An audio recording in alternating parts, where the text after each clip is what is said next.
Hasty, what was life like in those early days? As far as the colored people were concerned,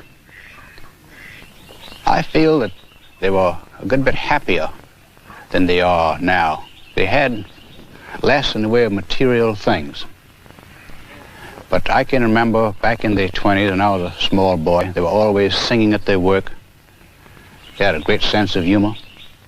And now today, they just don't seem to care much about that as they used to. And I think they've lost their sense of humor somewhat, which I deplore. What do you think are the differences between the races? I think there's a refusal to accept responsibility. I think there's a lack of motivation. I've tried here to promote people to foremen, superintendents, but they just refuse to do it. They just don't want the responsibility. They don't worry like the white man. If they have troubles, they go to sleep and wake up the next morning, and that trouble is over.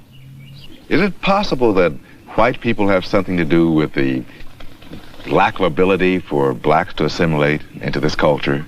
Absolutely. The white man has certainly been prejudiced and to quite an extent unfair. But customs die awful hard. It takes a long time, and everyone knew years ago that the Negro would have to be given equality. But in the South, knowing Negroes as we think we do, we realize it would take time. It's been compared to straightening teeth. It takes a slow, steady pressure. You can't do it with a hammer.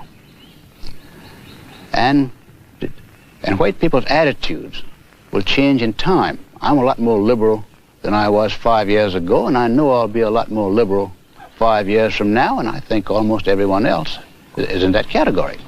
What has tended to make you more liberal? Well, realization that the Negro is a human being like anyone else. Mr. Hasty, what did you think we were before you began to think of us as human beings?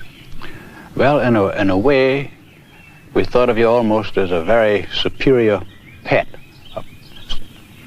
something, or rather someone, we had to take care of, because we had to do so much of their thinking for them.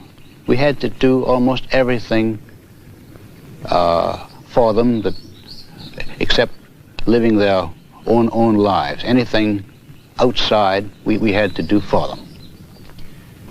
So Daisy was my little playmate, my maid, my friend, and the daughter of old Catherine, who was a cook that we adored.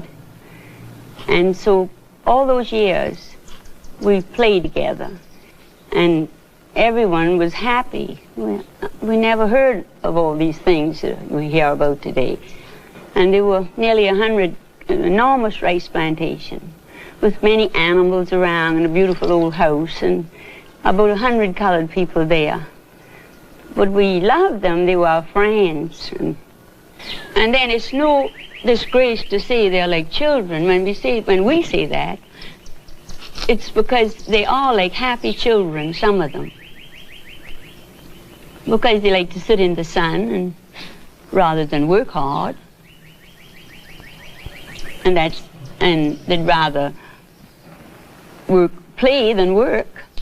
If you could, would you paint a picture for us of what it was like on the plantation in your early days? It was a lovely, happy time living in open spaces with many lovely colored people and animals and flowers and fields. My father had everything thoroughbred, from the pigs, horses, the dogs, and the people had to be thoroughbred. And we would get into a buggy with him and drive to the plantation from what we call the Pine Land where we live. And we would spend, every Saturday this was, and we would spend the day in old Fortune, I can see him now, would give us dinner, and we would have a heavenly time. And old April, he was the dairyman. That's all he did. All he did was to skim the cream over these great big bowls of clabber and put them in the wooden churn and churn this marvelous fresh butter. That was April's job. He didn't do anything else but love us and skim the cream.